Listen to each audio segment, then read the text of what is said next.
어제 키보드는 사망했어요. 디코더 서머예! 안녕하세요 여러분, 디코랑 디코 언니입니다. 오늘 오랜만에 영상을 켜봤는데요, 여러분들에게 한번 얘기해드리고 싶은 이야기가 있어서 이렇게 영상을 켰습니다. 디코랑 같이 얘기해볼게요. 유튜브를 하면은 악플을 많이 받죠. 선플이 있으면 악플이 있는 것도 당연하고, 유튜브를 몇 년 동안 하면서 악플에 이제 좀 익숙해졌다 싶다가도 한 번씩 훅훅 들어올 때가 있어요. 내가 힘들고 피곤할 때, 예민할 때, 이럴 때 많이 그런데, 최근에 영상이 인스타에서 하나가 터졌어요. 멍계산서라고 이렇게 춤추면서, 티코가 이제 복제견이잖아요. 티코를 키우는데 드는 비용을 대략적으로 이렇게 설명하는 릴스였거든요. 근데 그게 조회수가 거의 150만 넘게 나오다 보니까 조회수가 많을수록 그 대비해서 악플도 많이 달리게 되죠. 그래서 보통은 저는 댓글을 절대 안 하거든요. 어차피 이 사람은 나를 긁으려고 댓글을 다는 거고, 유튜브든 인스타든 항상 차단을 하는 편인데, 가끔 이렇게 촉이 올 때가 있어요. 뭔가 학생 같은데? 이거 미성년자가 남긴 댓글 아닌가? 미성년자들이 그렇게 악플을 남기면 좀 마음이 더 아파요. 그거를 어떤 학생들은 서로 장난처럼 이렇게 남기기도 한다고 하더라고요. 악플을 남기는 걸 잡아주는 어른이나 주변에서 누군가 지도를 해줘야 된다고 생각을 하는데, 악플을 남긴 댓글 몇 개를 조사를 해봤습니다. 학생들이 웃긴 게, 당연히 악플 남기니까 게시물도 없고 비공개거나 자기가 드러난 정보를 남겨놓지 않는 편인데, 꼭 이렇게 본명으로 해놓더라고요. 친구들을 하나하나 들어가서 다 찾아봤죠. 친구들 중에 이제 학교나 학년, 나이 이런 거 남겨두는 학생들 많거든요. 그걸 보고 학교를 좀 특정을 지어서 학교에 전화를 했습니다. 학교 경실아설입니다. 자, 이제 그렇게 학교를 찾아내서 전화를 했는데, 학교에서는 좀 당황을 하죠. 그런 학생이 있는지 한번 찾아보겠다 하시고 하루가 지났습니다. 이건 제가 항상 드리는 말이지만 사람들은 안 믿으실 수도 있는데, 제가 티코를 복제하는 데 있어서 죽은 강아지가 없다고 말씀을 드렸어요. 그리고 한국은 예전에 복제에 대해 되게 안 좋은 사건들이 터지면서 복제에 대한 업데이트가 인터넷에 되게 없어요. 정보도 정말 적고, 여러분들이 찾아보시는 복제 관련 정보가 과거에 올라왔던 정보들일 수가 있어요. 아무튼 제가 이렇게 항상 말씀을 드리는데도 강아지를 복제하는데 20마리가 죽었네, 30마리가 죽었네 이렇게 남기시거든요. 그럼 저는 뭐 속상하죠. 근데 이제 그 학생이 남긴 댓글은 뭐 강아지 복제하는데 말이 든다던데 이렇게 남겨놨더라고요. 사실 평소에 듣던 악플보다는 그렇게 센 악플도 아니었어요. 그냥 아무 생각 없이 넘어갈 수준의 악플이고, 그냥 무시했었어도 됐어요. 근데 뭔가 그 맞춤법도 조금 틀려져 있던 게 되게 학생 같았고, 아, 이거는 내가 이 학생이 누군지 특정을 지을 수 있다면 한번 꼭 바로 잡아줘야겠다라는 생각으로 이제 전화를 했던 거죠. 하루가 지나고 그 다음날에 전화가 없었어요. 전화가 없었는데, 아, 그냥 이거 뭐 쉬쉬하게 된 건가? 그냥 별거 아닌 일로 넘어간 건가? 이렇게 생각을 했었는데, 이제 이틀째 전화가 왔습니다. 학교 선생님께서 전화가 오셔서, 그 혹시 어제 학교에 전화를 하셨었죠? 네, 맞아요. 그 부모님께서 그 통화를 원하시는데 혹시 이 전화번호를 전달해드려도 되겠습니까? 네, 저는 그 뭐 하나고 뭐 받아내려고 이런 게 아니고, 이제 학생들이 어릴 때 이런 걸 좀 바로 잡아야지. 커서도 잘 클 수 있잖아요, 애들이. 맞습니다. 그래서 뭐 동의를 하시면 제가 전화번호는 알려드리겠습니다. 네, 저는 너무 좋아해요. 저는 흔쾌히 오케이 했습니다. 그리고 아버님께서 전화가 왔죠. 여보세요? 여보세요? 네, 안녕하세요. 어제 전화하셨다던데. 네, 안녕하세요. 저 아들 때문에. 아버지거든요. 전화 주셔서 감사해요. 학교에서 저한테 전화가 오겠죠. 어떤 내용일까요? 혹시 어제 네가 물어봤는데, 네. 내가 물어보자마자 울더라고. 그래서 내가 아이고. 게임 유튜브 보다가 채널을 바꿨는데, 네. 거기에 글을 썼다 이렇게 얘기를 하더라고. 그래서 이렇든 저렇든 네가 지금 잘못한 거다, 네가 전화해서 잘못했다고 얘기를 할래, 죄송하다고 얘기를 할래, 네.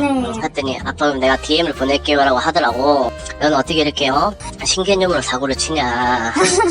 그 강아지를 제가 복제했잖아요. 강아지 복제하면은 진짜 많이 든다는데 이렇게 써놓은 거예요. 내가 어제 욕했냐고 했더니 욕을 했대. 그래도 아무리 그래도 그런 영상에서 욕 같은 거 달면 당연히 잘못된 거 아니냐. 이 글을 쓰는 사람은 아무렇지 않게 써도 보는 사람은 기분이 나쁘지 않겠냐.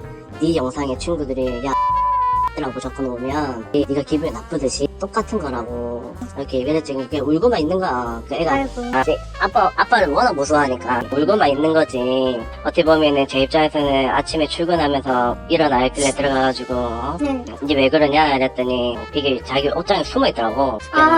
네가 잘못한 것 때문에 그러냐. 네가 잘못했으니 벌은 받아야 되는 거고 어떻게 할래?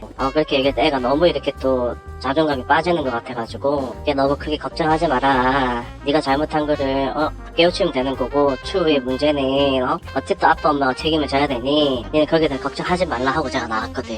어떻게 보면 애들 그 문제지. 제가 지금 선생님한테 악플 단어 이런 거에 대해서 이게 학교에서 따로 교육을 좀 해달라 라고 제가 이야기를 했거든요. 근데 새학기가 되고 나면 그거를 할 거라고 하시더라고. 학교 가면 따로 선생님 불러서 야단통 쳐라 라고 제가 좀 얘기를 했죠. 애들 처벌하는 거에 대해서 찬성하는 편이어가지고 애들이 처벌을 안 하면 자기 죄가 뭔지를 몰라. 처벌을 해야 제가 뭔지를 아는 거지. 어쨌든 우리가 잘못 교육한 탓이니까 제가 일단 전화를 드렸어요. 항상 뭘 받다 보면 그 권리라 생각하는 것처럼 내가 계속 했는데 계속 용서를 해주니까 당연히 하도 되나 보다라고 느낀 애들이 많은 거지. 근데 저는 그 꼴을 못 보니까 난리 나죠. 어제 키보드는 사망했어요. 키보드를 없애버려야지 안 하겠지 이런 생각이죠. 근데 키보드도 지 용돈 모아 산 건데 사망을 했으니 아침부터 이제 완전히 그렇게 되고 있겠지. 너무 감사합니다. 아니 그냥 우리 애가 잘못했으니까 당연히 이렇게 전화를 드려야 되는 건 맞는 거죠. 그래도 저도 전화해놓고 뭔가 무서웠거든요. 아니요 뭐 왜 우리한테 애한테 그러냐 이런 몰상식한 약간 그럴 수도 있잖아요. 근데 애가 잘못한 거에 대해서는 네. 잘못했다라고 인정을 하는 모습을 보여야 애도 배우죠. 감사합니다. 어쨌든 죄송해요. 말로는 거기에 아빠 안 좋은 얘기 많이 달렸었다라고 하길래 그런 걸 네가 신경 쓰는 거 아니다. 그 누나가 알아서 하는 거다. 거기에다가 니까지 그렇게 살을 더할 필요 없다. 그분은 한 사람이지만은 댓글을 100명이 달면 그 사람은 거기서 100개의 댓글을 보는 거 아니겠냐. 거기에 너까지 보면 101명이 되는 건데 얼마나 힘들겠냐. 모든 사람이 똑같다. 그렇게 하지 말라. 아버지가 너무 제가 하고 싶은 말씀을 다 해주셔가지고. 전에 댓글 그런 것 때문에 사고 나는 걸 몇 번 봤었어가지고 이런 거에 대한 약간 경각심이 있어요. 학교에서 사고 난 거 이런 것도 다 들려오는 거 보면 아무렇지도 않게 가위를 가져와가지고 애 귀를 잘랐대. 너 왜 그랬냐 이랬더니 그것도 보고 배운 거야. 하는 입장에서는 이게 젠지를 모르는 거야 애들이 요즘에. 애들끼리 리스 하는 거 있죠. 이번에 뜬 거 있잖아. 애들 이렇게 점프해서 떨어뜨리고 하는 거. 척추 3번 4번 다 부러졌어요. 그런 사고 많아요. 뉴스에 나오는 거는 진짜 그 완전 굴소스. 그래도 알아듣게 얘기를 했으니까 이제는 그런 댓글 없을 거예요. 감사합니다. 나중에 잘 또개주세요. 울었다니까 네네네네. 신경이 쓰이네요. 네, 그렇게 할게요. 제가 교육 잘 시킬게요. 네, 감사합니다. 네, 오늘 하루도 잘 보내시고요. 네, 좋은 하루 보내세요. 네. 저는 너무 좋았습니다. 그 아버님이 되게 쿨하시고 아주 화끈하셨어요. 그 학생분 키보드를 뽀각 부셔버렸다고 합니다. 티코야, 키보드가 이렇게 툭 부서졌대. 그 학생에 대해서도 되게 이야기를 같이 많이 했고 통화도 꽤 오래 했습니다. 30분 넘게 했고 학생 때 이렇게 악플을 남겼다가 혼나게 되는 경험이 저는 정말 좋다고 생각해요. 어려서 모를 수 있어요. 근데 배우면 됩니다. 주변 어른들이 이렇게 잡아주면은 그 학생이 나중에 커서도 그렇게 할까요? 저는 절대 하지 않을 거라고 생각해요. 그럼 멋진 어른이 되지 않을까요? 요즘에 틱톡이나 인스타 유튜브 보면은 학생들이 학교 과제로 막 선풀 남기기 하고 있습니다. 너무 예뻐요, 재밌어요 이렇게 남기잖아요. 전 그게 너무 좋더라고요. 한국이 인터넷이 엄청 발달하면서 맞춰서 교육도 되고 있다는 게 인상 깊었습니다. 그리고 또 그 학생을 한 명 더 잡았었는데 와 이거 제가 촉이 있나 봐요. 이 친구는 저한테 화끈하게 댓글을 남겼어요. 장애인인 듯 이응.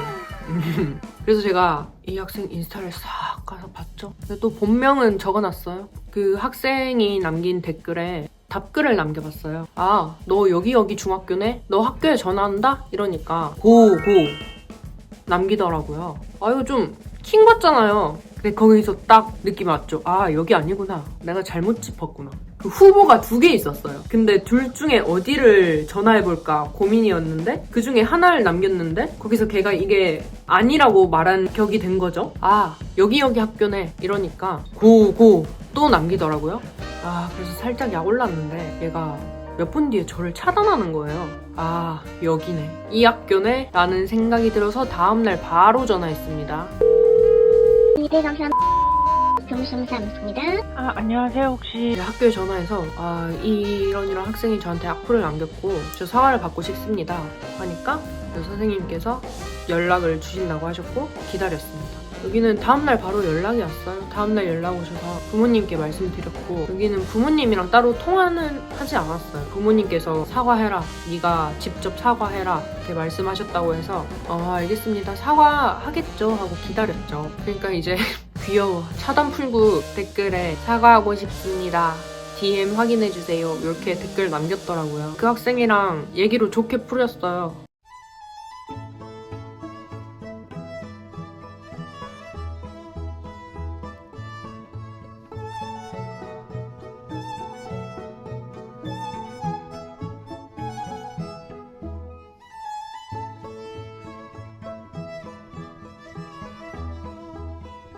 DM 하면서 학생이 사과해주니까 사과하는 것도 용기 있다고 생각하거든요. 저도 잘 받아줬고 좋게 풀었습니다.